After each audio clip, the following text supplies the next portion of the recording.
Good evening, Chair. Calls order legislative session day 23-018.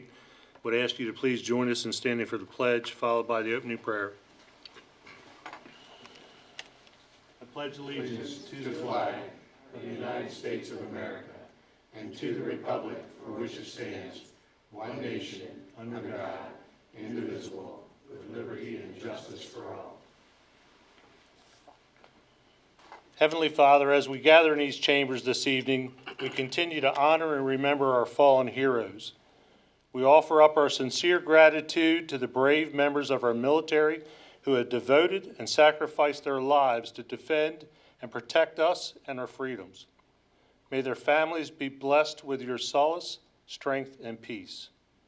Lord, we ask that you continue to watch over our men and women in uniform, our first responders, law enforcement, and this council. Grant this council the wisdom and knowledge needed to legislate on behalf of the citizens of Harford County. We pray these things and more in your most holy name. Amen. Amen. Agenda number 4, presentation of proclamations. Harford Community College 2023 NJCAA Men's Lacrosse National Champions. Dr. Felder, if you and the gentlemen would like to come forward, we appreciate it up here in the front, please. Councilman Jan Giordano, Ms. Sottles.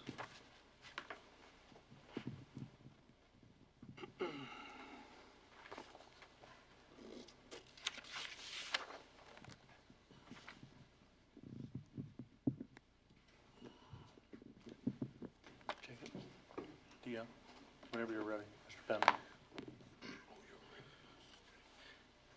Be it hereby known that the County Council of Harford County, Maryland, on this 30th day of May, 2023, recognizes and congratulates Harford Community College Men's Lacrosse Team 2023 NJCAA champions for their outstanding achievement in the 2023 National Junior College Athletic Association Championship game.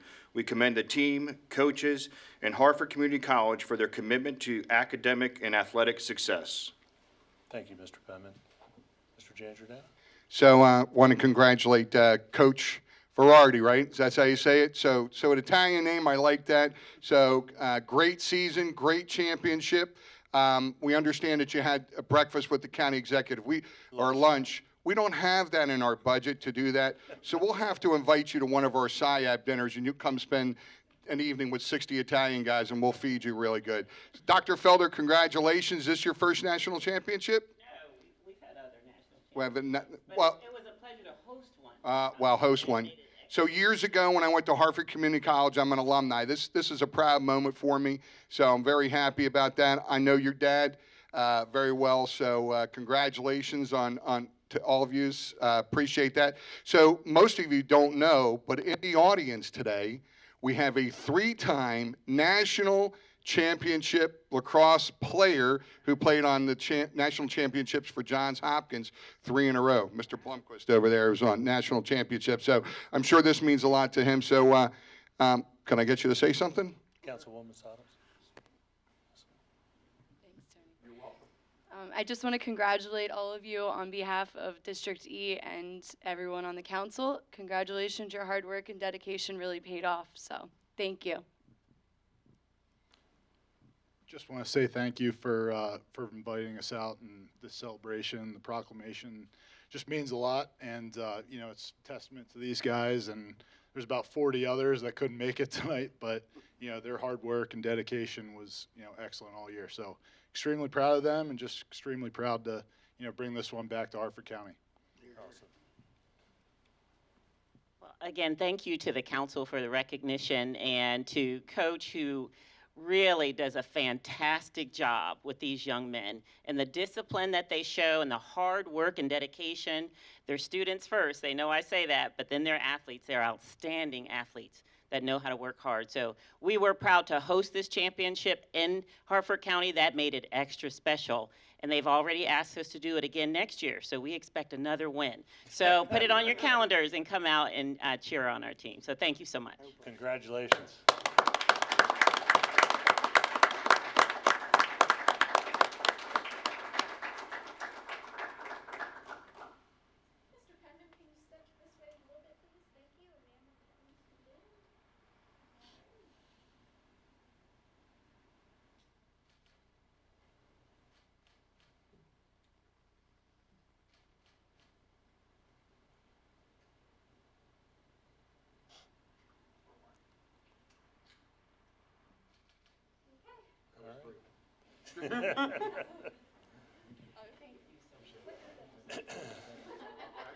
Congratulations, guys.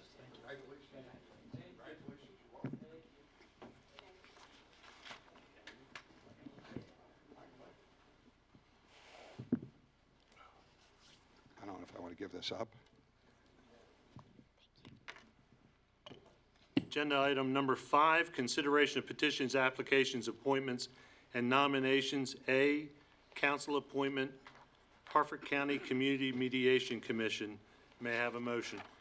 Council President, I move to approve the new appointment of Jennifer Vito. Thank you. May I have a second? Second. Thank you, Mr. Guthrie. It's been moved and seconded to approve the new appointment for the Harford Community Mediation Commission. Is there any discussion? Ms. Dixon? Mr. President, Aye. Mr. Guthrie. Aye. Mr. Penman. Aye. Mr. Giangiordano. Aye. Mr. Riley. Aye. Mrs. Bull Sottles. Aye. Mr. Bennett. Aye.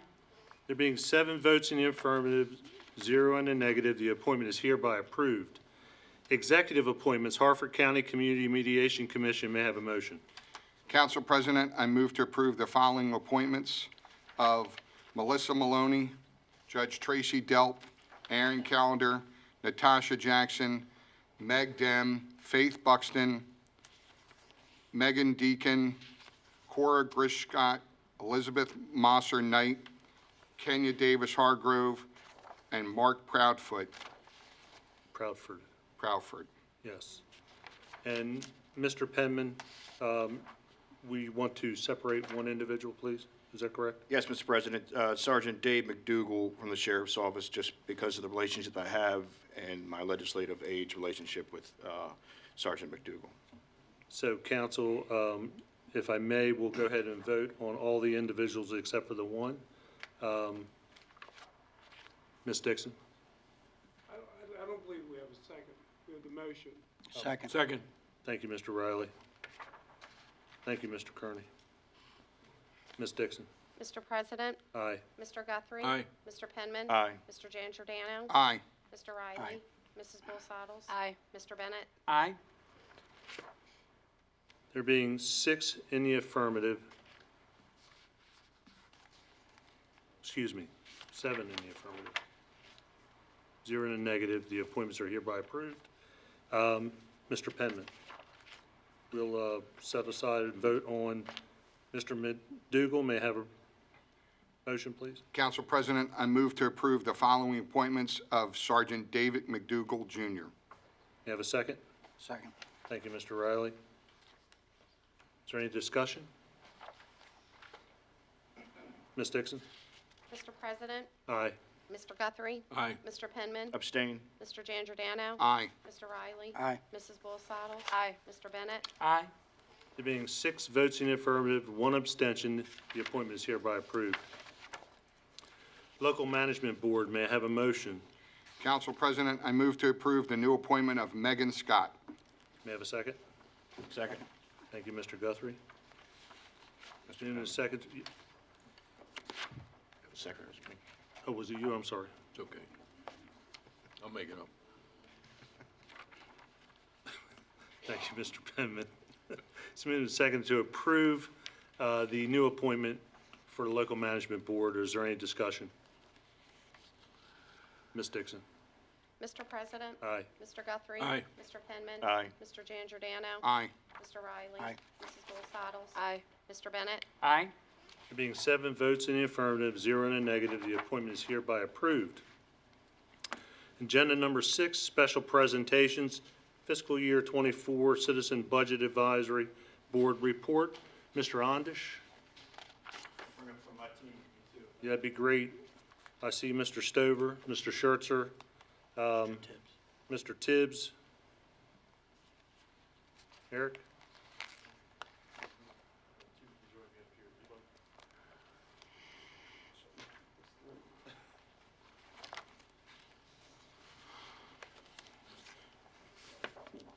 First of all, let me thank you all for taking the time to be with us this evening and putting this report together. Thank you. It is no shock to any of us that this season was One that was for the record books, probably, for most of us. I do want to introduce the other members of the board beside myself. We have Mr. Eric Rebert, Mr. Brooke Schertzer, Mr. Brad Stover, and Mr. Bob Tibbs. Also on our board is Ms. Gloria Moon and Ms. Cynthia Hergenhan. I'm not missing anybody, right? No, and myself, that's right. So we have been with you guys for the past month and a half, working the budget. And I'm going to go ahead and read into the record the report that we've shared with you all. But as you all know, the changing by the minute around here, the second sometimes, is some of this is a little, we had to get a report in because we had to. So there were some supplemental reports as well that I believe we shared with council so that you have. But we're going to go ahead and read this report and then we'll kind of move on from there this evening. But thank you all and good evening, Council President Vincenti and members of the County Council. The Citizens Budget Advisory Board members are proud of their appointments to the board for the fiscal year 24. We feel it's important for the citizens of Harford County to know that we are a board consisting of local residents from many different backgrounds, all familiarity and understanding of the county budgeting process.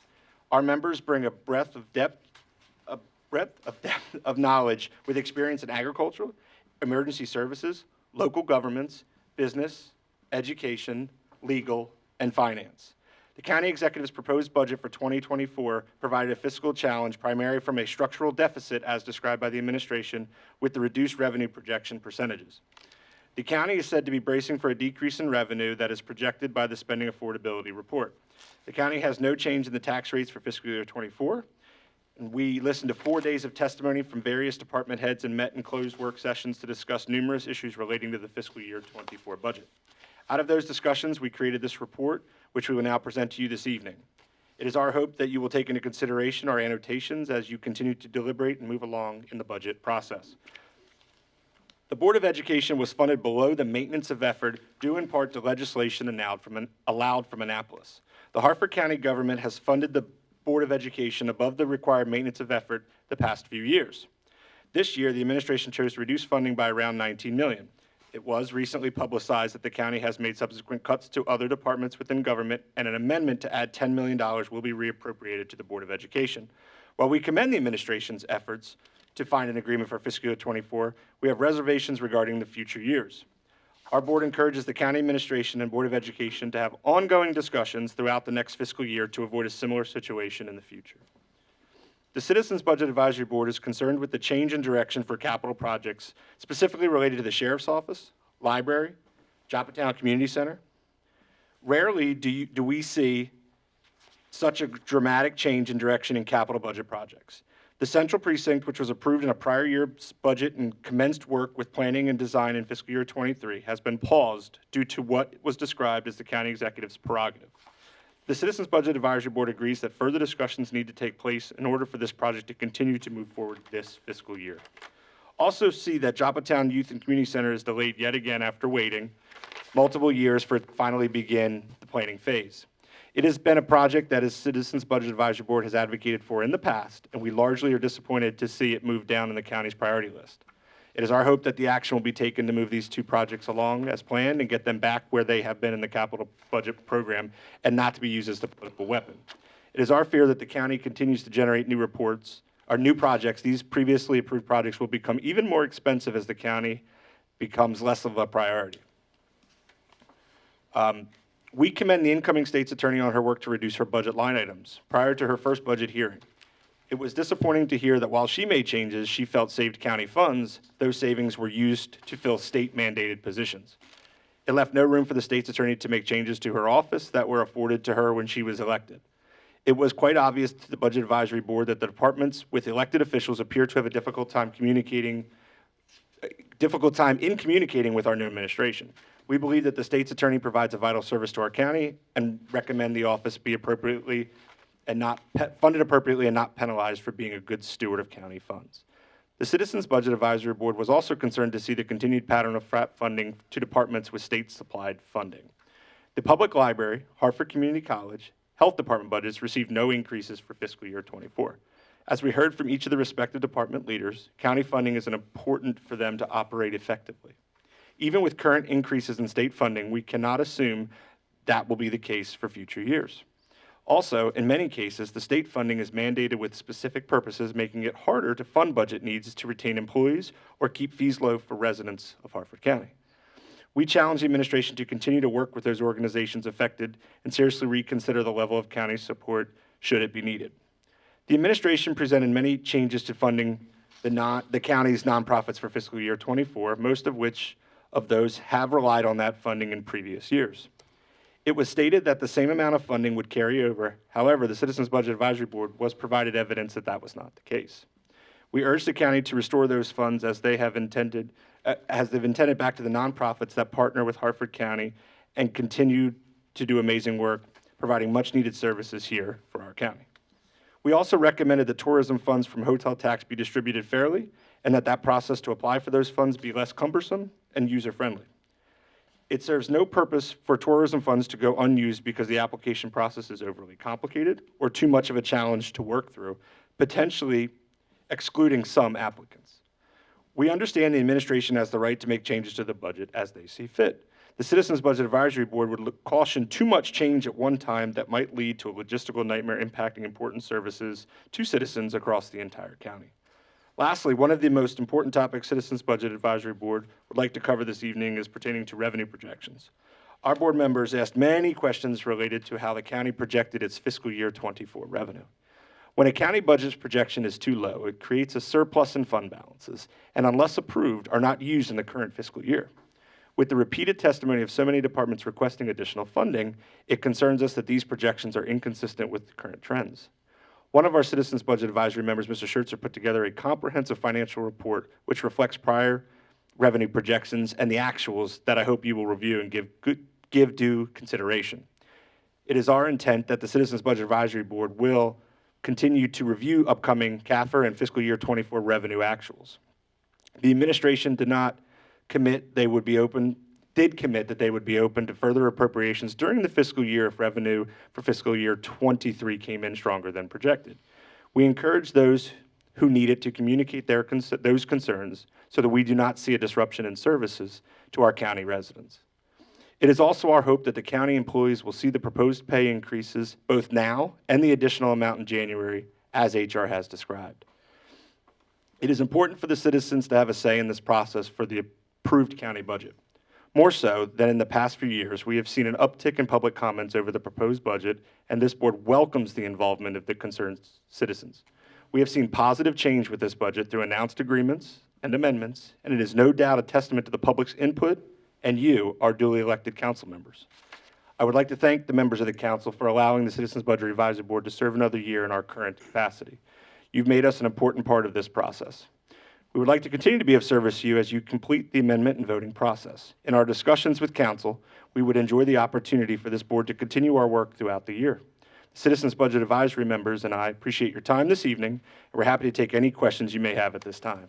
Thank you. And I do just want to, furthermore, again, we read that into the record, but we know there's a lot of changes that have been announced and that will be announced this evening through amendments. So some of that information we still are working with you all, so that we do commend the administration for the magnitude of changes, but we see the complications that has caused by waiting until this point to do so, because there's a lot more that has to be done behind the scenes. So at this point, I just wanted to make sure nobody else wanted to say anything. So this report has been signed off on all members. There were additional reports that were submitted, like I said, but at this point, the only open item for discussion, I think, for this evening publicly that we wanted to do was to say that, you know, as long as legislatively this is allowed, we would like this board to continue and maybe meet quarterly at your request, and something that we could have a conversation on and see. We believe that we've checked, I think.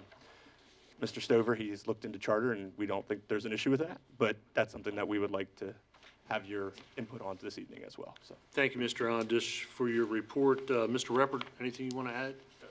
Mr. Stover, Mr. Schertzer, Mr. Tibbs.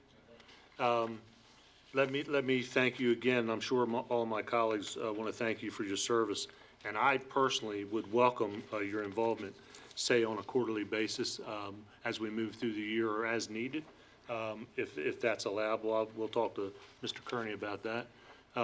But you're correct in the fact that the county executive has made changes throughout this process over the past 3 or 4 weeks as we had an opportunity to discuss different things.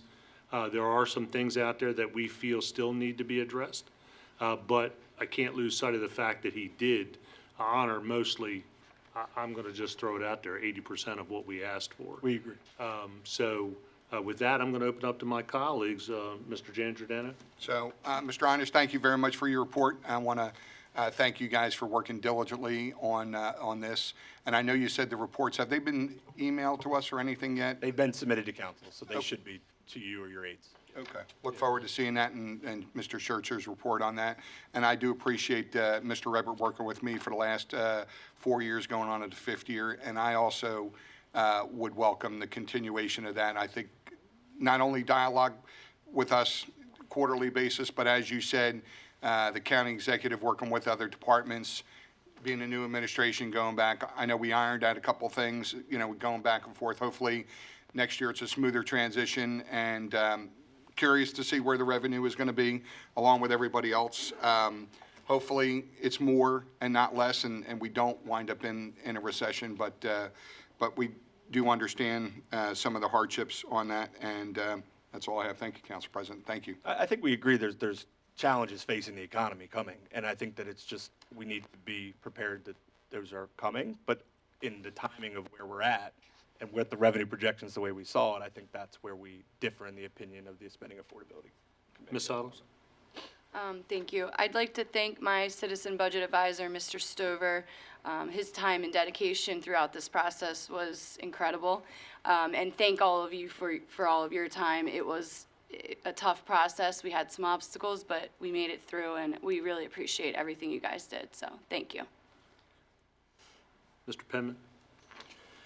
Thank you, Mr. President. Mr. Anish, I want to thank you and the rest of the citizen budget advisors, especially my citizen budget advisor, Brooke Schertzer, for the hard work and the dedication. Having just, experienced this for the first time, it was a unique experience as you described, and I really thought that we were all on the same page on kind of what we were looking for, the understanding of the budget, and hopefully 3 more years to go on this, and we have a foundation to build on. And I do want to commend the county executive because a lot of these line items that you mentioned, a large portion of them were addressed, 80% of them. Maybe not to the scale where we like, but that's what negotiation is. So, but there are 2 that I do have large concerns over, and that's the Sheriff's Office Central Precinct and Training Center, along with the 2 positions for the attorneys at the Sheriff's Office. And I think we just received a letter today from the county executive kind of just refuting the reason for those 2 positions. Some of it was inconsistent with remarks that the sheriff said, so I think we'll have to try to get to the bottom of that.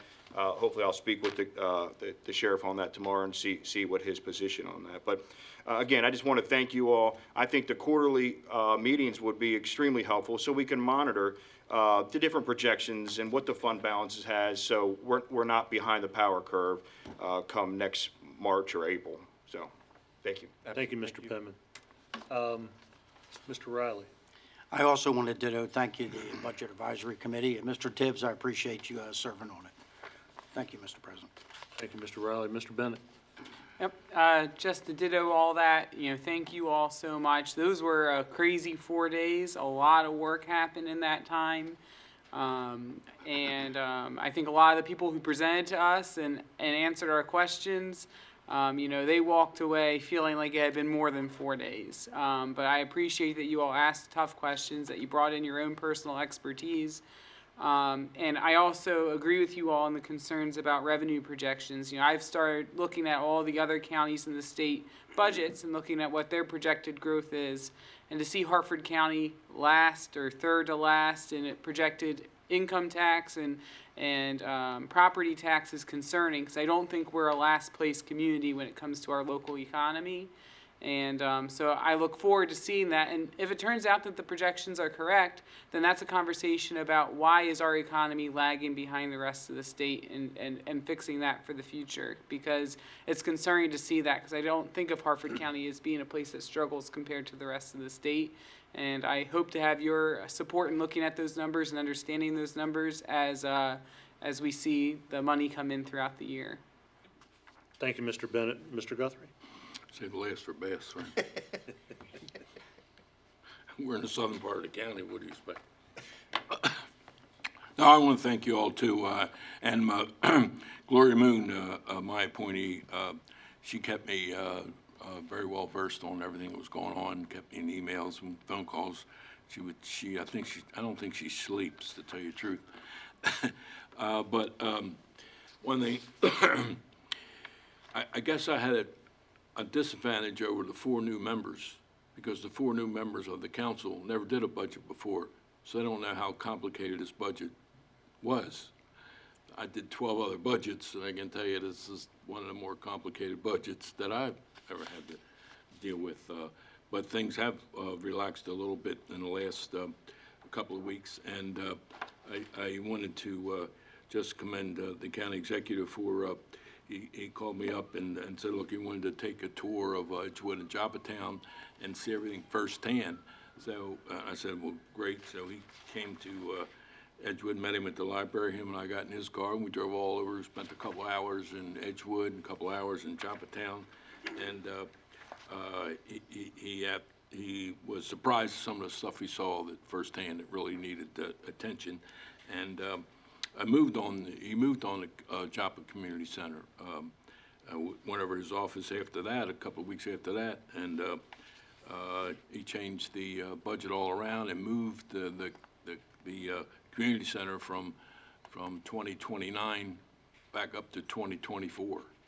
So, and on engineering, a lot of stuff is being done right now. Or we had an idea to try to do something on the church property, but unfortunately, the land wasn't big enough, so it looks like we're going to take a shot at the property right alongside of the Joppatown High School, which I think is really the best place, because that way the kids get out of school, they can shoot right to the community center, and they don't have to go, far away. So I think it's going to work good. And they looked at a couple of the community center in Fallston, the community center in Belair, as models for this particular one. So I'm really happy about how that's going.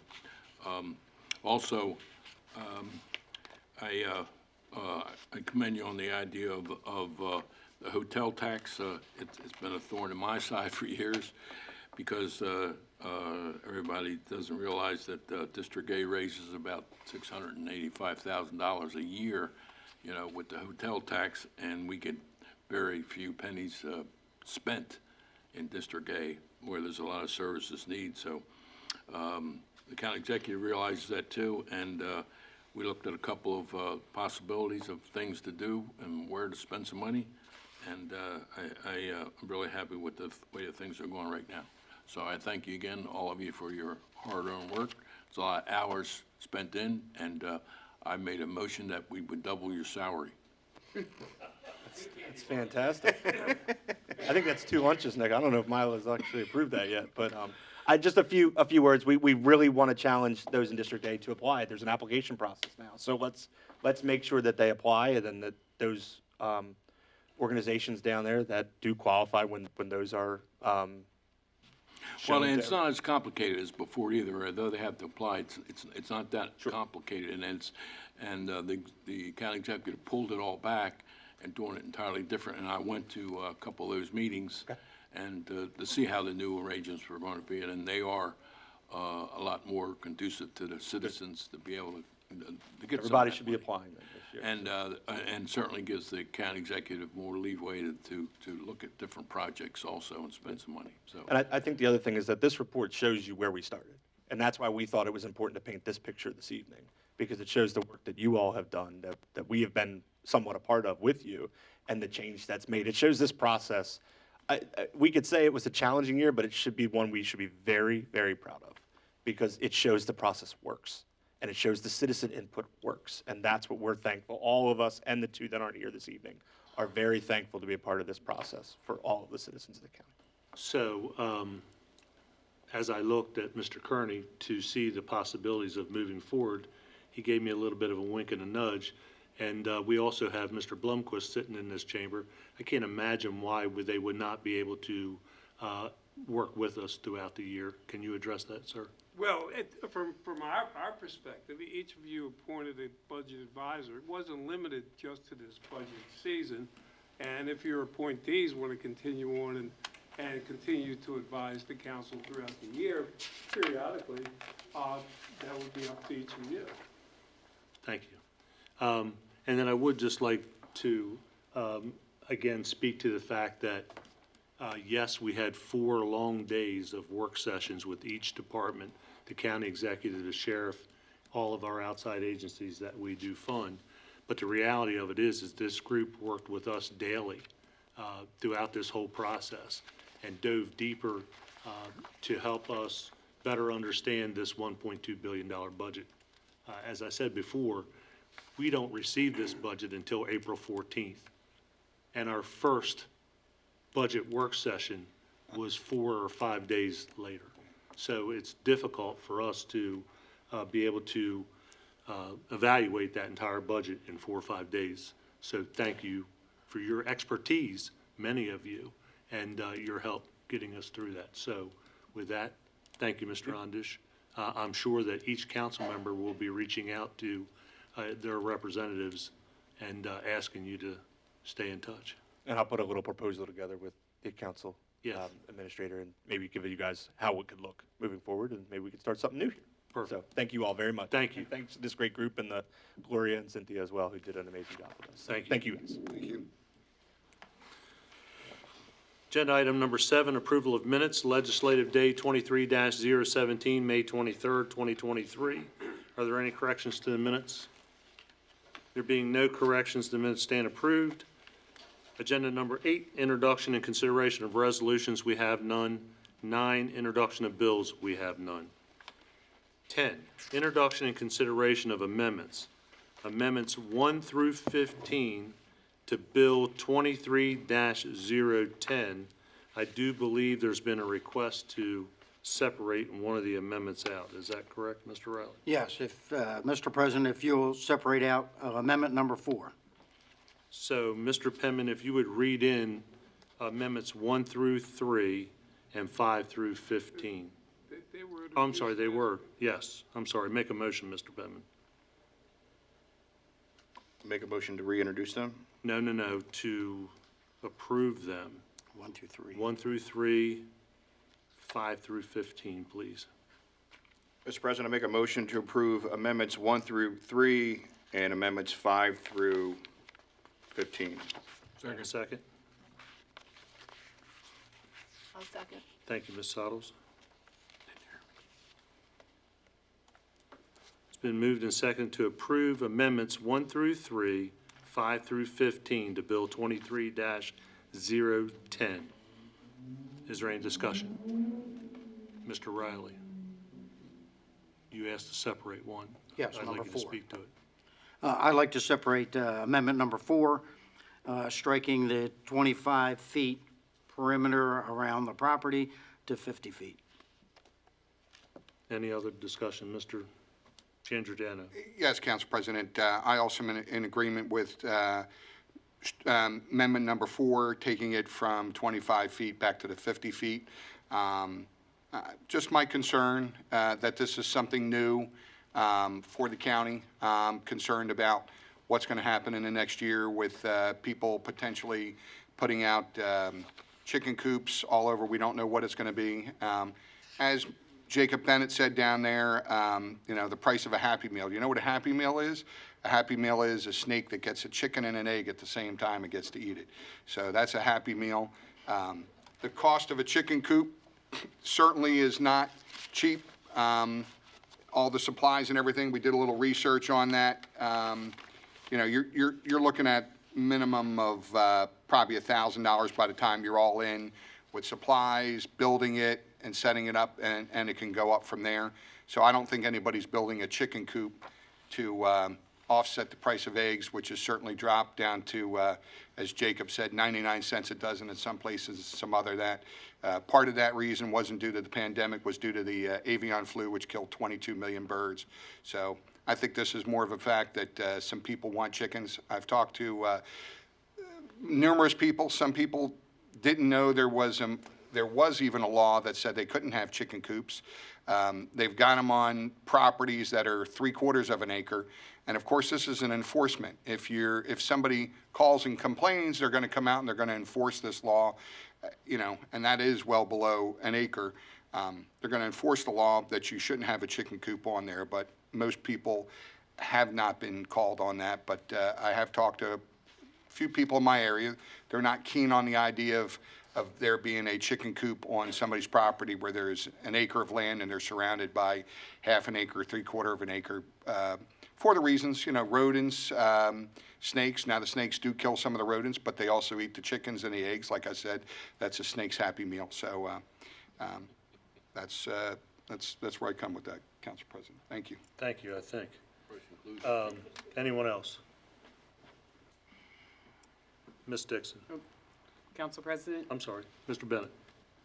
I need to have larger hands or longer arms, but I just wanted to share, I appreciate Tony sharing about hearing from people in the community. One of the big things I've been trying to do as I talk to people is say, hey, can you put that in writing in an email? Can you, communicate that to the council during public comment?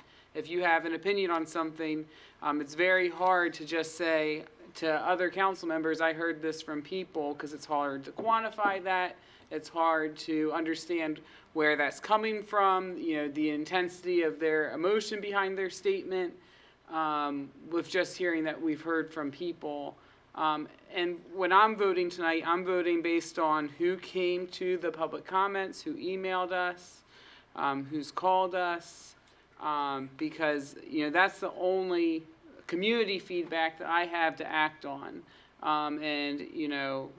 So that's what's important to me, and I just want to make sure I publicly say that so people understand the value of sending an email, coming to a hearing, calling the office directly, writing a letter. That's what we're able to take action on. And it carries a lot of weight to me when somebody takes the time to actually reach out through any of those pathways that we offer, and that's the information I use. Thank you, Mr. Bennett. Mr. Guthrie. Just briefly, did that price you give include the chickens? Yeah, Okay, 49, 49 chickens. $49. Okay. Seeing no one else, Ms. Dixon. Mr. President? Aye. Mr. Guthrie? Aye. Mr. Penman? Aye. Mr. Giangiordano? No. What you want? Mr. Riley? We're voting on 1 through 3 and 515. Yes. Mrs. Bulsaddles? Aye. Mr. Bennett? Aye. So it's 6 votes in the affirmative, 1 in the negative. Amendments 1 through 3, 5 through 15 are approved. Amendment number 4. Council President, I make a motion to vote 50 feet instead of 25 feet, amendment number 4. Yeah. A motion should be in the affirmative, motion to approve the amendment. Mr. Penman. Mr. President, the amendment we have here is on page 2 in line 3, strike 50 and substitute with 25. That's the amendment.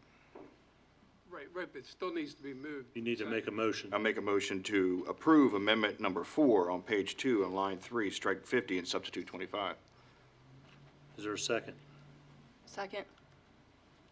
Thank you, Ms. Sottles. Is there any discussion? Mr. Giangiordano. Again, I'm going to vote no on moving it from 50 feet to 25 feet, as I previously stated. Anyone else? Ms. Dixon. Mr. President, No. Mr. Guthrie. No. Mr. Penman, Aye. Mr. Giangiordano. No. Mr. Riley, No. Mrs. Boldsaddles. Aye. Mr. Bennett, Yes. There's 3 in the affirmative, or excuse me, 4 in the affirmative, 3 in the negative. Amendment 4 is failed. Amendment 16 to Bill 23 Sir? I think it's the reverse. There was 3 in the affirmative and 4 in the negative, and it failed. Yes. Isn't that not what I said? I think it said, Okay. That's what I thought. 4 in the negative, 3 in the affirmative, and it failed. Thank you. Amendment 16 to Bill 23-010 has been pulled.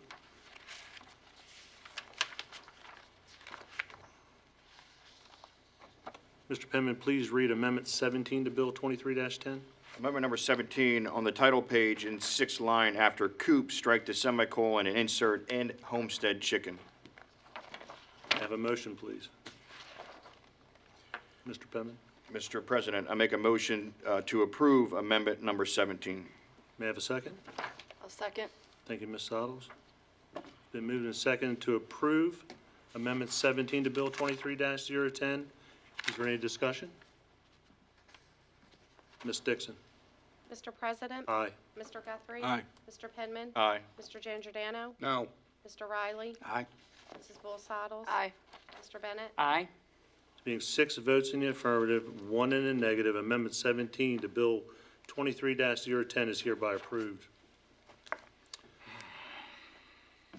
Mr. Giangiordano, please read amendments to Bill 23-014, Annual Appropriation Ordinance. Amendments to Bill 23-14, Annual Appropriation Ordinance. Amendments 1 through 58, introduced by Council President Vincenti at the request of the County Executive. Amendment number 1, on page 9 in line 3, strike $6,468,605 and substitute $5,718,605 to reallocate $750,000 to the Health Department. Amendment number 2, on page 9 in line 12, strike $4,018,168 and substitute $4,768,168 to increase funds to the Health Department in the amount of $750,000. Amendment number 3, on page 8 in line 4, strike $581,493 and substitute $537,955 to reallocate funds to Harford Center, ARC Northern Chesapeake Region, and Grant and Aid. Amendment number 4, on page 8 in line 7, strike $620,872 and substitute $577,335 to reallocate funds to Grant and Aid.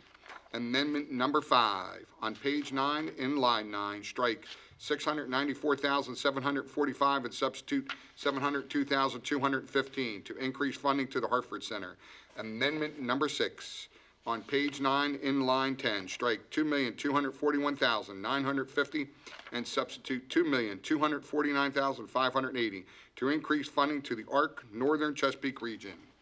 Amendment number 7, on page 9 in line 14, strike $2,200,620 and substitute $2,272,595 to increase funding to the Housing and Community Development for Grant and Aid.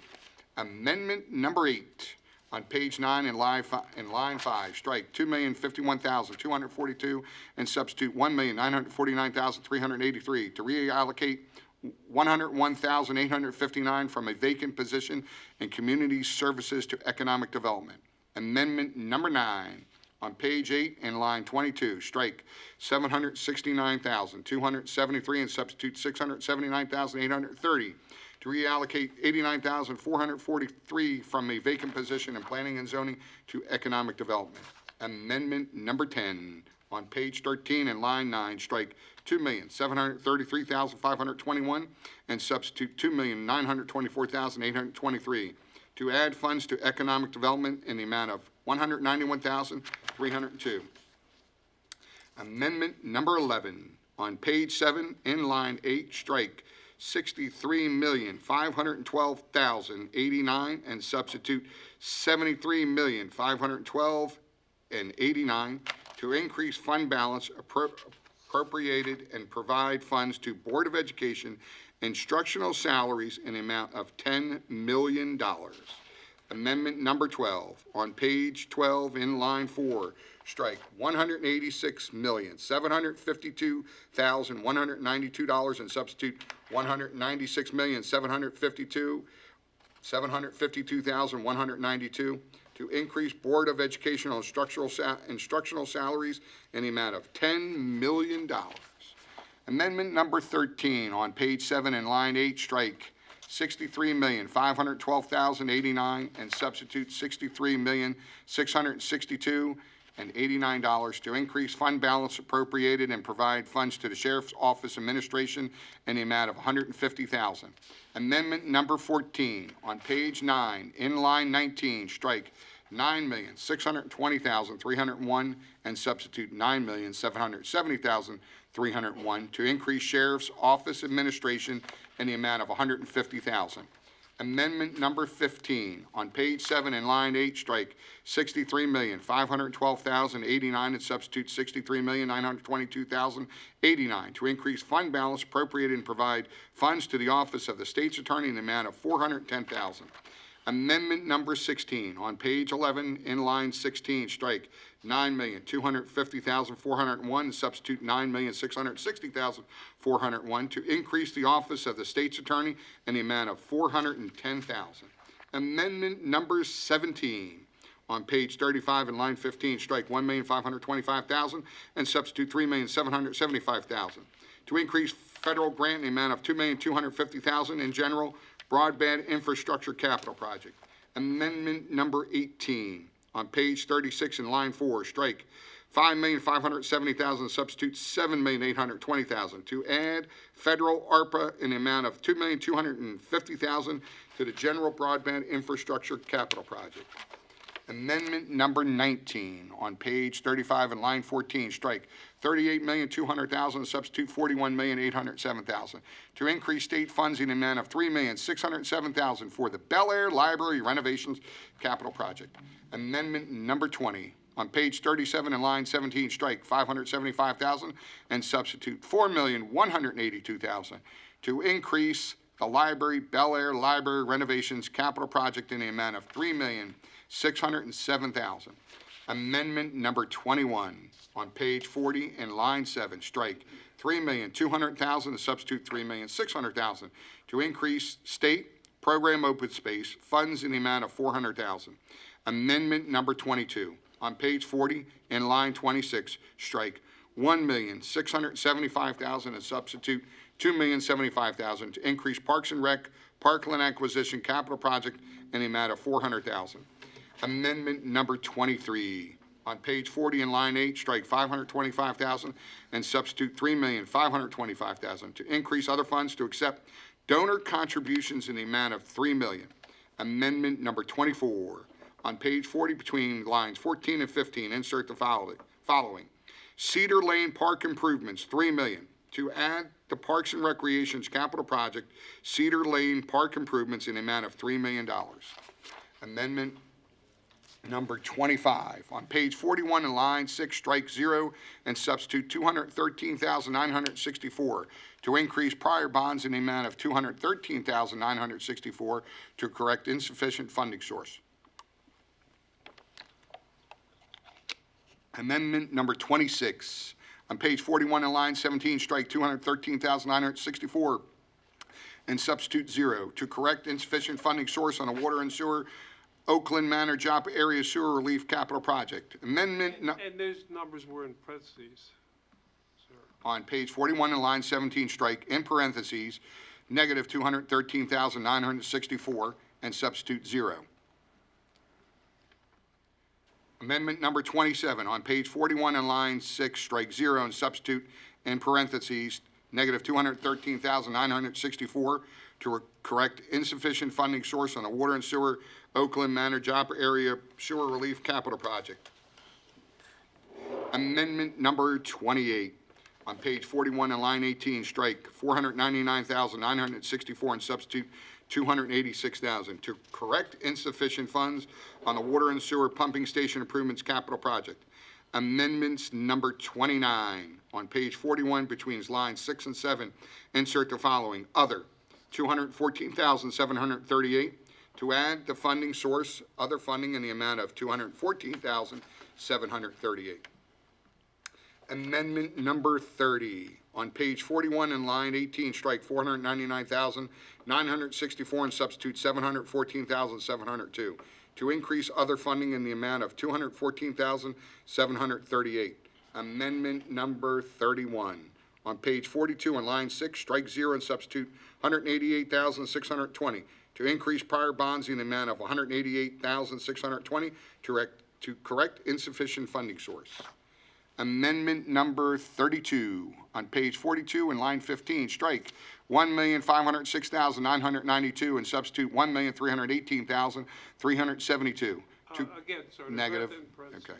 On page 42 in line 15, strike in parentheses $1,506,992 and substitute in parentheses $1,318,372 to correct insufficient funding source on the water and sewer Magnolia Boosters capital project in the amount of $188,620. Amendment number 33 on page 42 in line 6, strike 0 and substitute in parentheses $188,620 to decrease prior funds in the amount of, in parentheses, $188,620 to correct insufficient funding source. Amendment number 34 on page 42 in line 18, strike $2,256,992 and substitute $2,068,372 to decrease the water and sewer renewal and replacement capital project in the amount of, in parentheses, $188,620 to correct insufficient funding source. Amendment number 35 on page 42 between lines 6 and 7, insert the following. Other, $188,620 to add other funds in the amount of $188,620 for the water and sewer renewal and replacement water infrastructure capital project. Amendment number 36 on page 42 in line 18, strike $2,256,992 and substitute $2,445,612 to add other funds in the amount of $188,620 for the water and sewer renewal and replacement water infrastructure capital project. Amendment number 37 on page 35 in line 18, strike $5,196,400 and substitute $6,596,400 to increase other funds HCPS fund balance in the amount of $1,400,000. Amendment number 38 on page 37 in line 27, strike $98,156 and substitute $1,498,156 to increase funding for the Board of Education HCPS Site Improvement Capital Project in the amount of $1,400,000.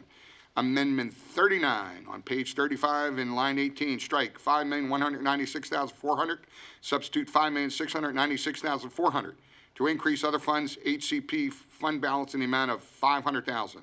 Amendment number 40 on page 37 in line 23, strike $2,400,000, substitute $2,900,000 to increase funding for the Board of Education Educational Facility Program Capital Project in the amount of $500,000. Amendment number 41 on page 35 in line 18, strike $5,196,400, substitute $9,296,400 to increase other funds HCP fund balance in the amount of $4,100,000.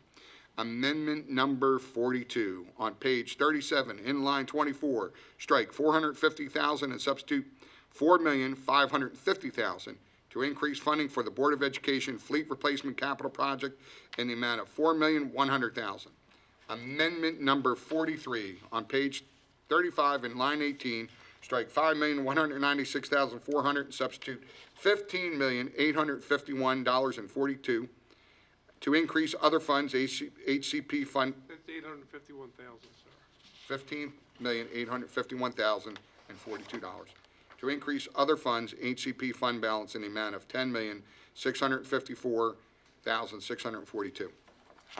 Amendment number 44 on page 37 in line 34, strike $695,000 and substitute $11,349,642 to increase funding for the Board of Education Technology Infrastructure Capital Project in the amount of $10,654,642.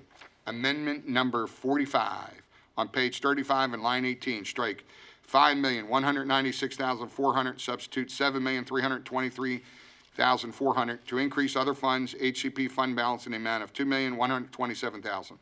Amendment number 46 on page 37 between lines 29 and 30, insert the following: life, health, safety, and compliance measure, $2,127,000, in parentheses, to add the Board of Education Life, Health, Safety, and Compliance Measures Capital Project in the amount of $2,127,000. Amendment number 47 on page 35 and line 18, strike $5,196,400, substitute $5,696,400 to increase other funds, HCP fund balance in the amount of $500,000. Amendment number 48 on page 37 between lines 26, 27, insert the following: HCP local major capital projects, $500,000 to add the Board of Education HCPS local major capital project in the amount of $500,000. Amendment number 49 on page 35 and line 18, strike $5,196,400 and substitute $5,296,400 to increase other funds, HCP fund balance in the amount of $100,000. Amendment number 50 on page 37 and line 21, strike $337,000 and substitute $437,000 to increase the Board of Education athletic and recreation field and repairs improvement in the amount of $100,000. Amendment number 51 on page 35 and line 18, strike $5,196,400, substitute $5,596,400 to increase other funds, HCP fund balance in the amount of $400,000.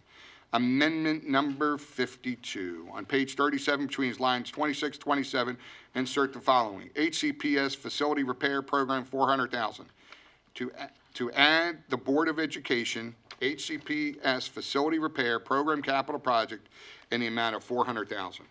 Amendment number 53 on page 35 in line 18, strike $5,196,400, substitute $5,446,400 to increase other funds, HCP fund balance in the amount of $250,000. Amendment number 54 on page 37 and line 22, strike $200,000 and substitute $450,000 to increase funding for the Board of Education Blueprint Facility Capital Project in the amount of $250,000. Amendment number 55 on page 35 and line 18, strike $5,196,400, substitute $5,696,400 to increase other funds, HCP fund balance in the amount of $500,000. Amendment number 56 on page 37 between lines 31 and 32, insert the following: reallocatable classrooms, $500,000 to add relocatable classrooms, $500,000 to add the Board of Education relocatable classrooms capital project in the amount of $500,000. Amendment number 57 on page 35 and line 18, strike $5,196,400 and substitute $5,346,400 to increase other funds, HCP fund balance in the amount of $150,000. Last but not least, amendment number 58 on page 37 and line 24, strike $450,000 and substitute $600,000 to increase the Board of Education fleet replacement capital project in the amount of $150,000. Thank you, Mr. Giangiordano. These amendments will be considered at our next meeting. At that time, we'll be able to look at them in voting blocks that Ms. Spence has prepared for us, and you will be able to discuss anything that you want to talk about then as far as amendments. You good to go again? Oh, I'm good to go, man. I enjoyed that one. All right. That was only 56. I want more. Please read amendments 1 through 16 to Bill 23-013. Amendments to Bill 23-13, EMS ambulance transport increase rates, introduced by Council President Vincenti at the request of the County Executive. Amendment number 1, on the title page, strike beginning with "to" in line 4 of the title paragraph down through "the" in line 9 and substitute "to provide for an increase in." Amendment number 2, on page 2 in line 17, strike open bracket. Amendment number 3, on page 2 in line 20, strike close bracket. Amendment number 4, on page 2 in line 21, strike open bracket. B, close bracket A, and substitute B. Amendment number 5, on page 2 in line 21, strike of emergency services. Amendment number 6, on page 3 in line 4, strike open bracket C, close bracket B, and substitute C. Amendment number 7, on page 3, strike beginning with the in line 4 down through county in line 7 inclusive. Amendment number 8, on page 3, strike beginning with and in line 10 down through municipalities in line 17 inclusive. Amendment number 9, on page 3 in line 18, strike open bracket D, close bracket C, and substitute D. Amendment number 10, on page 3, strike beginning with in line 18 down through code in line 19 inclusive. Amendment number 11, on page 4, in line 2, strike slash department or ambulance corps. Amendment number 12, on page 4, in line 5, strike open bracket. Amendment number 13, on page 4, in line 7, strike close bracket. Amendment number 14, on page 4, in line 8, strike open bracket F, close bracket D, and substitute F. Amendment number 15, on page 4, in line 10, strike open bracket Act, close bracket Article of the County Code, and substitute Act. Amendment number 16, on page 4, in line 11, strike open bracket G, close bracket E, and substitute G. Thank you, Mr. Giangiordano. These amendments also will be addressed at our next meeting. Ready to go again? Please read memorandums of a change 1 through 5 into the record for introduction. Memorandums of change to Resolution 025-23, Capital Improvement Program. Memorandum of change number 1, reference, Resolution 025-23, Capital Program Fiscal Years 2024 through 2029. Agency, Board of Ed, Project, Harford Academy Major Project. This memorandum of change will change the funding schedule for the Board of Education Capital Project, Harford Academy Major Project by moving $26,890,000 in state bonds and $26,890,000 in future bonds from fiscal year 2027 to fiscal year 2026, and by moving $27,240,000 in state bonds and $27,240,000 in future bonds from fiscal year 2028 to fiscal year 2027. Memorandum of change number 2, reference, Resolution 025-23, Capital Program Fiscal Years 2024 through 2029. Agency, Board of Education, Athletic Project, Athletic and Recreation Repairs and Improvement. This memorandum of change will appropriate $337 in pay-go funding in fiscal year 2025 for the replacement of the outdoor. 37,000, sir. $337,000 in pay-go funding in fiscal year 2025 for the replacement of outdoor track at Harford Grace High School. The fiscal year 24 funds of $337,000 will be to replace the track at Aberdeen High School. Memorandum of change number 3, reference Resolution 025-23, Capital Program Fiscal Years 2024 through 2029. Agency, Parks and Recreation, Project, Cedar Lane Park Improvements. This memorandum of change will add the Cedar Lane Park Improvements Capital Project to the fiscal year 24 capital improvement plan and appropriate $1,500,000 in other private donations in fiscal year 2025. Memorandum of change number 4, Resolution 025-23, Capital Program Fiscal Years 2024 to 2029. Agency, Parks and Recreation. Project, Joppatown Community Center. This memorandum of change renames the Joppatown Youth Senior Center to the Joppatown Community Center and will move fiscal year 2026 future bond funding in the amount of $2 million and the fiscal year 2029 future bond funding in the amount of $7 million to fiscal year 2025 for the Jompatown Community Center Capital Project. 30 years, we finally got it. Thank you. Memorandum of Change number 5. Reference, Resolution 25-23, Capital Program Fiscal Years 2024 through 2029, Agency, Harford County Public Libraries, Project, Bel Air Library renovations. This memorandum of change adds $3,531,909 in other funds, HCPL fund balance in fiscal year 2025 to provide for a match to state library grant. Thank you. Again, these memorandums of change will be considered at a later date. Agenda item number 11, call for final reading of bills. Bill 23-010, zoning code amendment, homestead chickens, as amended. Mr. Penman? If I may, Mr. President, before you call for a motion, we have 3 different versions of this bill here tonight. We actually find we need a 4th. If you want, I can go upstairs and prepare the 4th. How long is that going to take? Not too long. Mr. Penman, your call. Why do we need a 4th? Let's take a recess. Because of some of the votes that happened here. Okay. Let's take a short recess.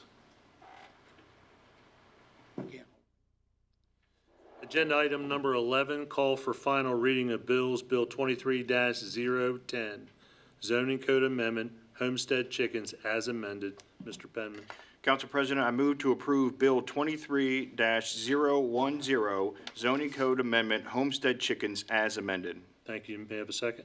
Second. Thank you, Mr. Guthrie. It's been moved and seconded to approve Bill 23-010 as amended. Is there any discussion? Seeing none, Ms. Dixon? Mr. President? Aye. Mr. Guthrie? Aye. Mr. Penman? Aye. Mr. Giangiordano? No. Mr. Riley? Aye. Mrs. Bulsatos? Aye. Mr. Bennett? Aye.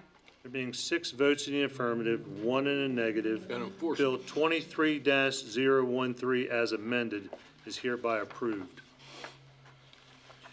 Bill 23-012, appropriation estimated expenses, fiscal year 23, Department of Emergency Services. May I have a motion?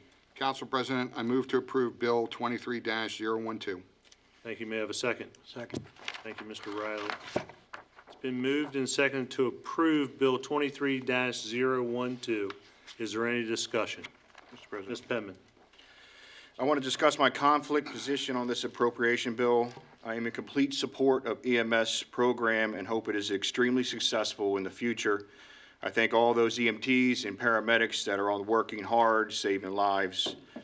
On the other hand, I believe the program was rushed, which is evident from the Treasury Department's misappropriation of funds to pay for the program.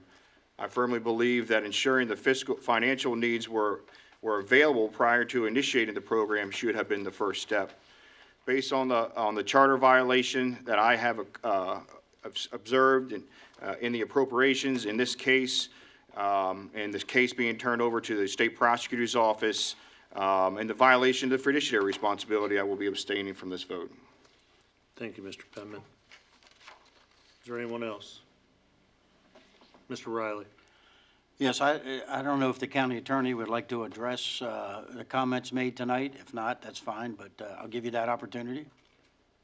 Yes, thank you. There has been no, Well, I didn't know he was council president. Hold on. I'm just a sorry, minute. council attorney. But I'm saying, I didn't know you had the right to do that. I thought I was the council president. Mr. Blomquist? I just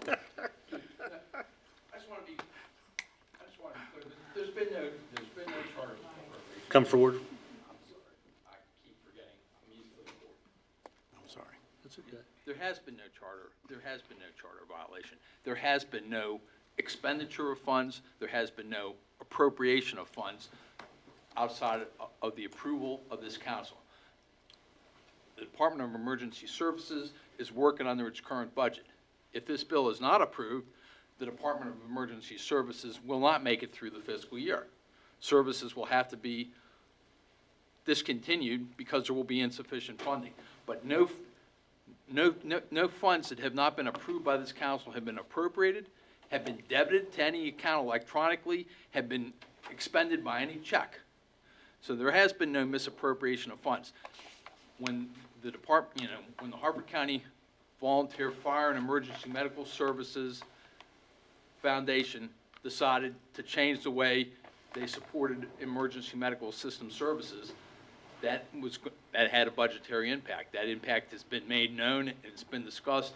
So what happened is you had electronic notes being made in the Workday system in anticipation, based on communications, that funding ultimately would be approved because of the changes between what the foundation provided and what the county agreed to step up and provide as a result of those changes. So no funds have been expended that are outside of what was approved by the budget over a year ago.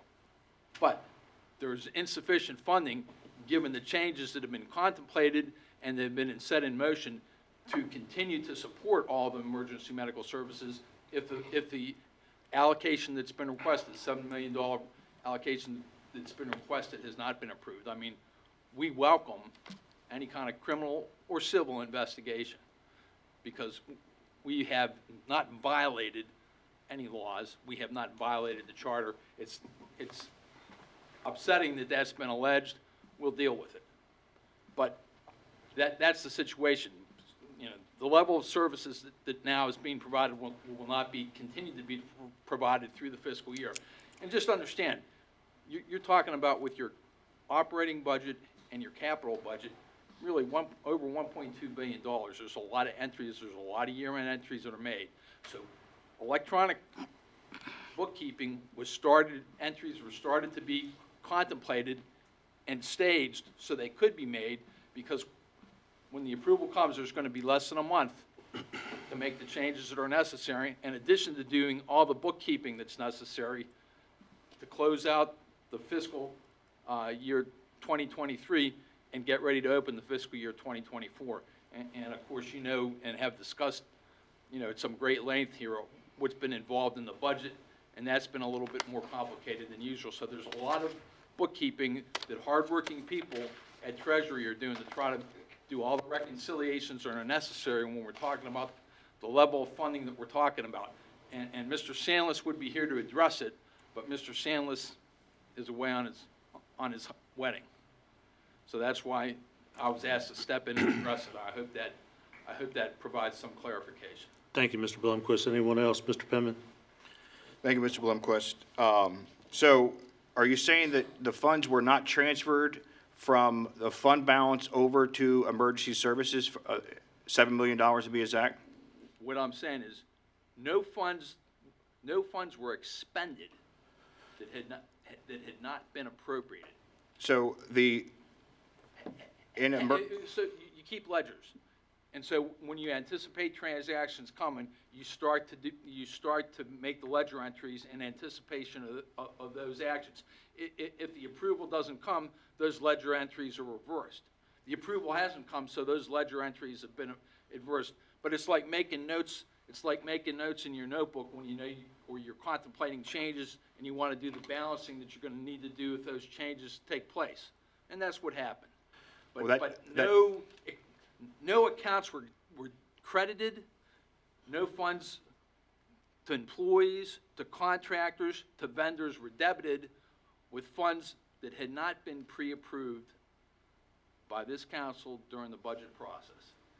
So the records that I have that were audited through Workday show us $7 million that were transferred to the emergency services. Workday is a ledger, sir. So when it was transferred over into that balance, it had a 1.4 negative balance, right? So hold on a second. So when the $7 million got there, it had 5.5 million. So if I overdraft my checking account by $50, and then I transfer $100 over from my savings account, and I only have $50 left, then now I've spent $50 that I've already previously spent.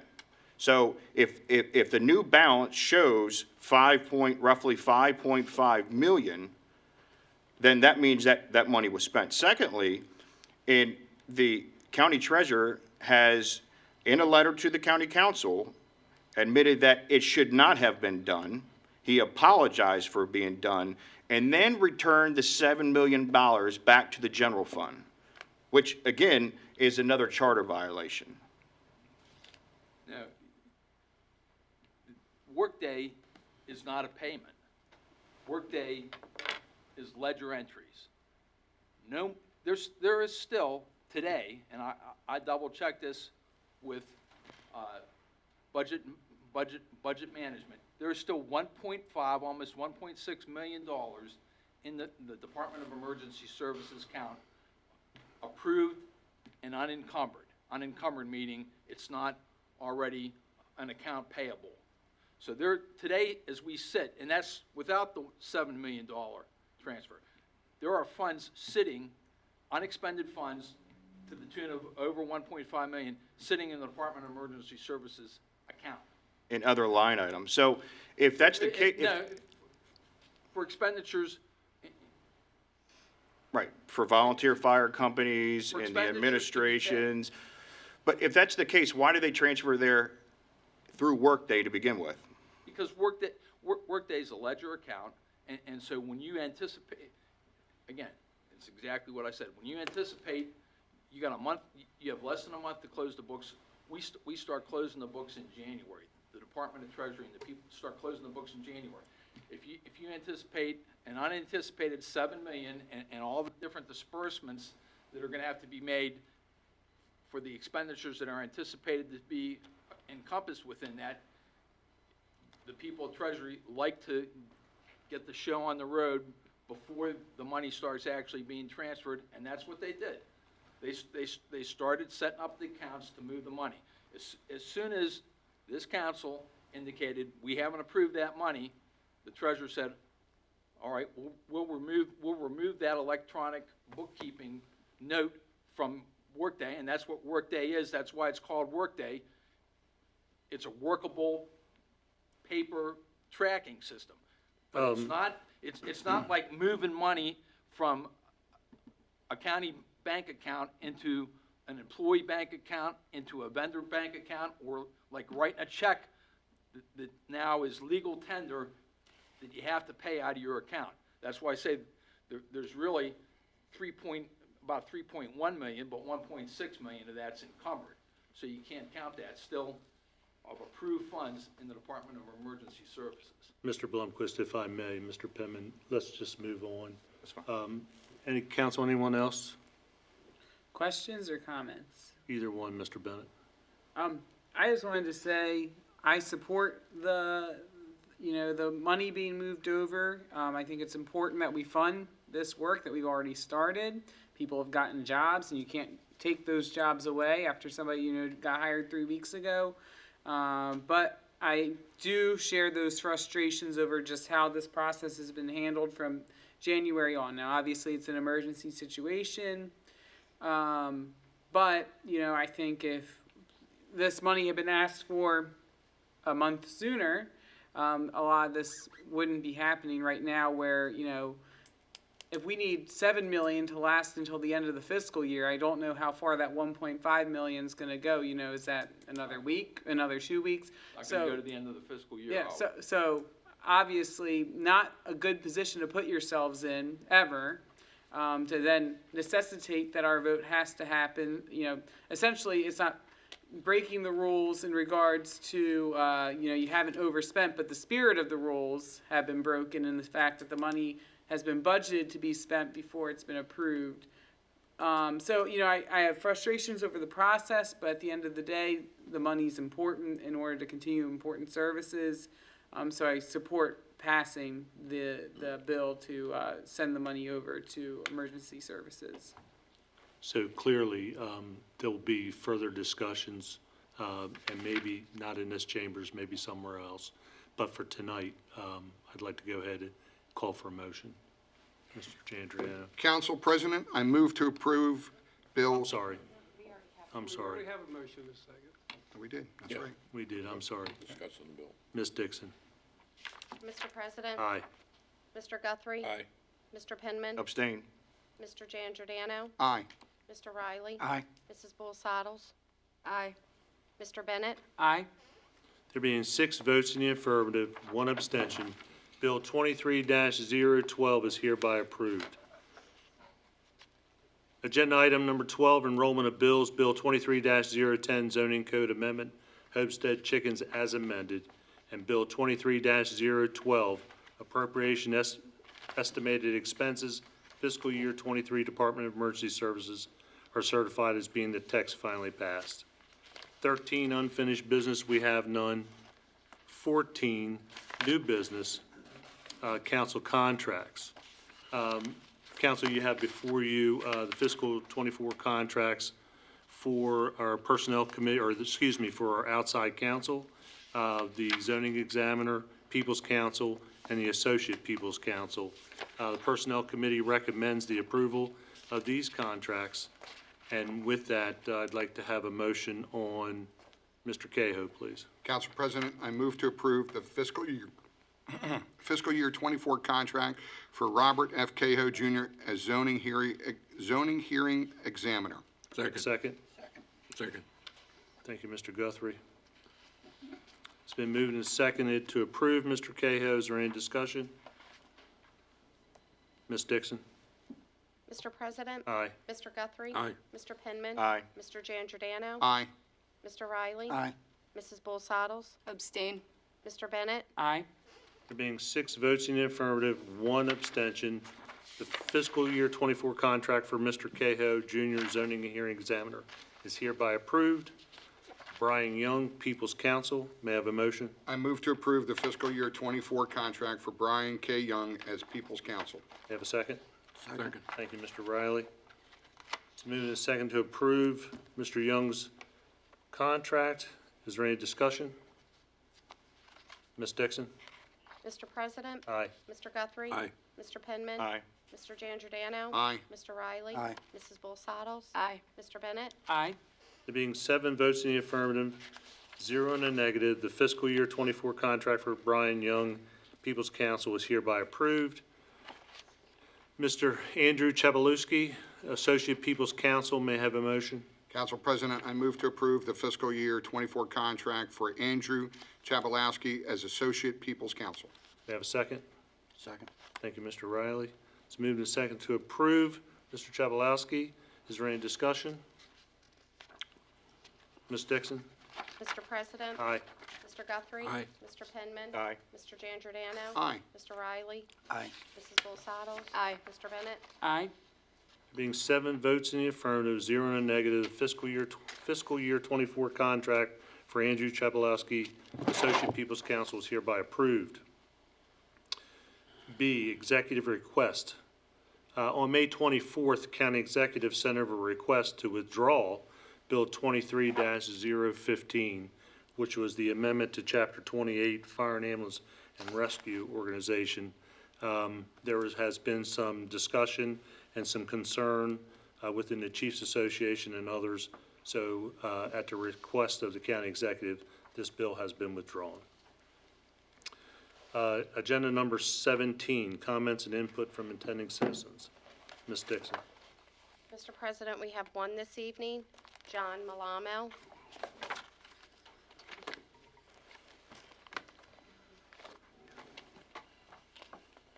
Good evening, sir. Sir, good evening to you and your colleagues. John P. Malamo, 2402 Eagle View Drive, Bel Air, Maryland. Harford County zoning code was changed to accommodate Harford County Airport Owners Group. They requested a special exception to operate a general aviation airport as a permitted use. A condition of the special exception granted in zoning case 5814 is that airport facilities, including the approach and landing paths, will be in accordance with all state and federal requirements, and that those requirements will be continually met by the applicant. The MAA and FAA do have approach and landing path requirements. They do not have zoning authority. They cannot dictate where the approach and landing paths may be located within the local area. It is the local governing body, that is you, that decides where the commercial operation of the airport may be located. Both the FAA and the MAA recognize that authority. FAA language from 14 CFR Part 157 is quite clear on their approvals/determinations. A determination does not relieve the proponent of responsibility for compliance with any local law, ordinance, or regulation, or state or other federal regulation. A preceding council prescribed a location that must have no less than 50% of the land upon which the commercial operation, including approach and landing pads, is conducted in the industrial area, and no more than 50% in the ag district. Airport owners did not present approach and landing pads. Planning and zoning never considered them. The Zoning Board of Appeals required they meet FAA and MAA standards, but never approved them. Likewise, while the Maryland Department of Environment has regulatory authority over gasoline, they do not have zoning authority in the matter. It is the local jurisdiction that determines whether gasoline may be stored and mostly where it can be stored. They have prescribed locations where all adjacent properties are served by public water. I would offer these two alternatives to describe the situation. The planning and zoning representatives got it all wrong because they do not understand the Harford County zoning law, the decision of zoning case 5814, relevant case law, or the operations of an airport. Alternatively, maybe there was never any intention to consider, apply, or enforce the zoning code or conditions of the special exception of zoning case 5814. Quite simply, ignore them. Mr. Guthrie, you were on the council when all this started. Can you explain the pertinent elements of Bill 13-4 you voted for? And you voted to ratify and adopt the hearing examiner's decision in case 5814. Could you explain how an airport can operate without approach and landing pads or conduct aircraft fueling services in a fully enclosed building? Finally, from last week's business from council members and council president, I noted that not one of you made any mention of Memorial Day and the purpose it serves. I know that none of the veterans interred in the local cemeteries, state or national cemeteries, will be voting for you. But are you so self-absorbed that you could not mention the sacrifice they made for this country? Your mental lapse is despicable and shameless. Good night. There are no more speakers, Mr. President. Agenda 16, business from council members. Mr. Bennett. Hello. Thank you all for being here. It's a little bit of a long night, but we got a lot done. I just wanted to share a few things I was up to in the past week. I attended the Healthy Harford Minority Health Conference, which was a really great opportunity to meet with people from all parts of the county and what their vision is for a healthy community and how they see the county could get that done. I also got to visit Church Creek Elementary and the Highland School today. It was wonderful to hear from both those schools, one public, one private, in the way that they support our kids in our community. And it was also an opportunity today to attend the graduation at Paris Mill High School. A special graduation for me because a week from today is my 10-year high school graduation anniversary as a Paris Mill graduate of 2013. So that was very fun to be able to celebrate that community today. I wanted to highlight that last week the community was able to support and raise nearly $15,000 for the Holly Woods community that lost their homes in the fire. Eight families in all lost their homes. And so it's just wonderful that the community was able to step up and support them in that way. I also wanted to share that St. John's Cupboard in Havre Grace is now in need of both canned food and financial support, as they're having a tremendous amount of growth in the amount of people who come to them for support. For anybody who doesn't know about what St. John's Cupboard does, my wife and I volunteer there in the summer times when we're not working on Fridays. And, they don't just provide canned food. I mean, it's not a cupboard that people go to absently, but it's very community and person focused, where they are served just like at a grocery store. People come in, they get a hot meal, they get meat, they get fresh produce. It's a tremendous undertaking that the people at the cupboard take to make sure that everyone's taken care of. And we just had a a woman come to church on Sunday and share just how recognized she felt as a person, being able to come to the cupboard and have her needs met without being made to feel less than. But right now with, food stamp supplies, money for food stamps going down, and school about to end, so that means breakfast and lunch guarantees for children disappearing. Their need is only going to grow. They went from having about 60 people a week to over 100 last week, and they expect those numbers to continue to go up. And as other programs are having increased need and there's decreased supply, it's just our job as a community to step in and fill the gap. So if you're able to support the cupboard, I know the community of Havre de Grace would greatly appreciate it. So that's everything for me. Thank you, Mr. Bennett. Ms. Salas? Thank you. I'd like to reiterate what I said last week, Happy Memorial Day, and it is very important that we recognize those who have given their freedom, their lives for our freedom. So once again, thank you. Have a good night. Thank you, Ms. Salas. Mr. Riley? Just a couple of things, Mr. President. Our prayers go out to the family of George Diable. He was the unofficial mayor of Havre de Grace. Spent a lot of time up there and is a good friend of mine, and I ask that you keep him and his family in your prayers. Also, the Patriot Program assemblies were held last week at Jarrettsville, Norrisville, and North Bend Elementary Schools. Congratulations to all those students who completed the program. We've been to a Bel Air ribbon cutting with Das Beer Hall there in Bel Air, and we also got to do Annie's Playground ceremony. And we thank Tom and his lovely wife for their kind words. Thank you. Thank you. Mr. Giangiordano? Thank you, Council President. Contrary to what Mr. Malamo said, is that Memorial Day, I did spend it in Bel Air at the 39th annual celebration, Memorial Day. They actually did something a little bit different this year. It was the 50th anniversary of the ending of the Vietnam War. They had all the Vietnam vets come up. They got a special pin commemorating the 50 years. There probably was at least 50 people that were in Vietnam, so it was pretty impressive. It was a great tribute to them coming back. So the band, first year in 4 years that the full band's played, so it was dedication to all the fallen heroes. There was quite a large crowd, so happy Memorial Day, but he didn't get to stay to hear me say that. So I want to congratulate again Harford Community College on their national championship. I also like to congratulate C. Milton Wright on their march to the state finals. They lost to River Hill this past week, but they also did a great job. I attended the C. Milton Wright graduation the other day, so congratulations to C. Milton Wright. Attended the Patterson Mill High School graduation today.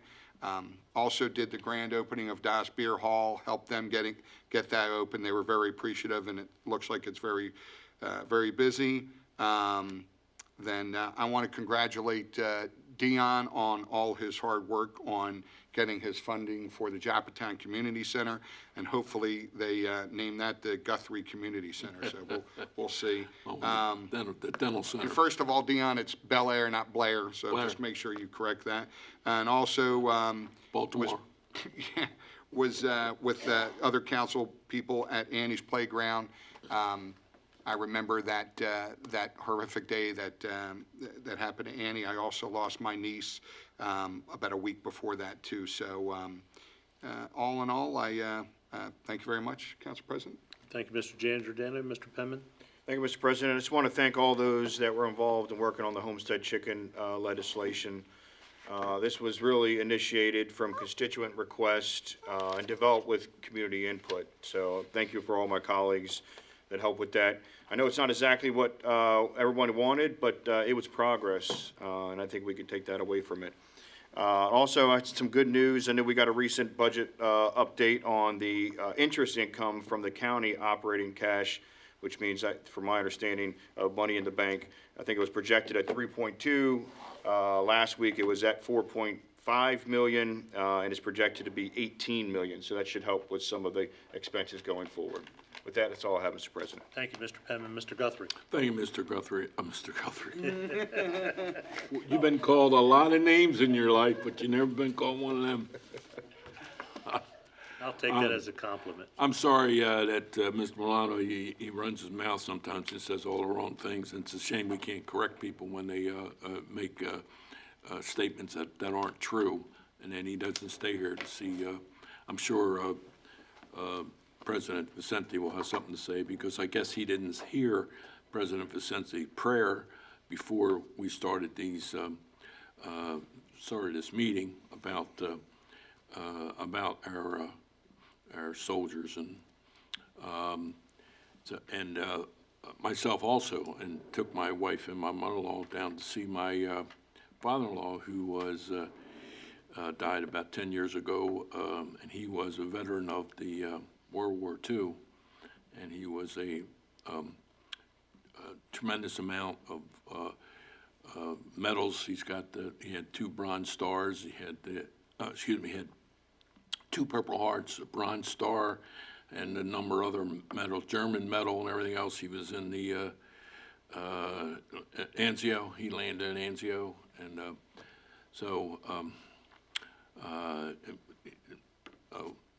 Milano can't stay and listen to some of this conversation. But I do have a trivia question. You know, a lot of I go back and look at trivia stuff, try to figure out where stuff came from. Who knows where the 21 gun salute came from? Anybody know that? Nobody knows that, huh? Yeah, as you know, when they're putting a soldier to rest, there's 7 soldiers, and they shoot 3 times, and 21, and where the 21 gun salute came from is 1776. Add it all up. Take 1776 and add the numbers. That's where they come up with 21 gun salute. On the 5th, June 5th, we got our Edgewood Joppatown Community Council meeting down at the Southern Precinct Police Station at 6:30. We had to move it to a half hour earlier because having both Edgewood and Joppatown, the meeting runs a little long. ARC, Northern Region, Chesapeake Region, ARC, you know, they're a great facility for some of our special needs and handicap citizens of our county. They are in a drastic need for some foster parents who are willing to open their hearts and homes to children who need immediate placement. Latest foster care, Harford County statistics, number of children are 208. Number of children younger than 13, there's 45. Teens, there's 99. And the rest are senior citizens. 64 had to be placed outside of Harford County because we don't have enough volunteers or people to help them. And that's due to not enough foster home placements. The ARC Northern Region, Department of Social Services, and our Children and Family Ministries are collaborating in efforts to find qualified parents and homes to serve the needs for the children in the regions. You know, having a grandson in the ARC, I know what a great job they do. On May 24th, we did a lot of us. I think our entire council was there at the Dust Beer Hall. I mean, is that any coincidence that they will all be attending a beer hall for their ribbon cutting ceremony? And also, we attended a lot of us attended the Annie's Playground ribbon cutting ceremony for about, and that was really nice to be there because 20 years ago, when they opened that, I was there for the cutting of the ribbons to open that facility up. Attended the Joppatown High School Senior Awards Night, distributed the citations to Homeland Security and Emergency Preparedness graduates. Attended the Harford Community College commencement. Myself and the county executive were there. Attended the senior recognition of Academy Finance Edgewood High School and presented them with the legislative citation. Also on May 26th, attended the Edgewood High School. We're all attending all these graduations. And President Vicente was there. Tomorrow noon, Joppatown High School. I'll be attending that up at the college. That'll be tomorrow at noon. Thank you, Mr. President. Thank you, Mr. Guthrie. Agenda item 15, business from the president. Again, to advertise the Adequate Public Facilities Advisory Board meeting, Wednesday, June 21st, 2023 at 4:30 PM, second floor, County Council Conference Room. You heard each council member talk about the graduations that they've been attending. We've been doing our share for sure. Tonight, obviously, I couldn't be at Aberdeen. I want to thank my wife Jeannie for going in my stay. I know she enjoyed herself. The Patriot programs, continue to do those as well, Jarrettsville and North Bend recently. But more importantly, for me, as we talked about the budget amendments and things being pushed off to the next week and to the next week, we're coming into a tight timeline here. We had 3 meetings left, and as we talked about, the budget is a big part of it, but also, as Mr. Blomquist knows, I'm concerned about our timeline for the moratorium. There needs to be a significant effort, in my opinion, from the administration to work with all interested individuals to come to a solution so that we know whether we're going to extend the moratorium or not. I talked to the county executive, I've talked to Mr. Grimm, and it's been 2 weeks since the moratorium was introduced, and to date, I don't think there's been a whole lot, but I do know meetings have been set up for June 1st, and I'm hoping that we get a report immediately after, and that we see some progress being moved, again, because the 20th is going to come fairly quick. So I just wanted to get that on the record tonight. And I just want to say thank you to everybody. You know, sometimes we hear comments from individuals, and we take it with a grain of salt. So that's all I'm going to say. We know what we do every day. I always say how proud I am of this entire council and the efforts they put forth every day. So with that, Ms. Dixon, we'll go ahead and adjourn this meeting.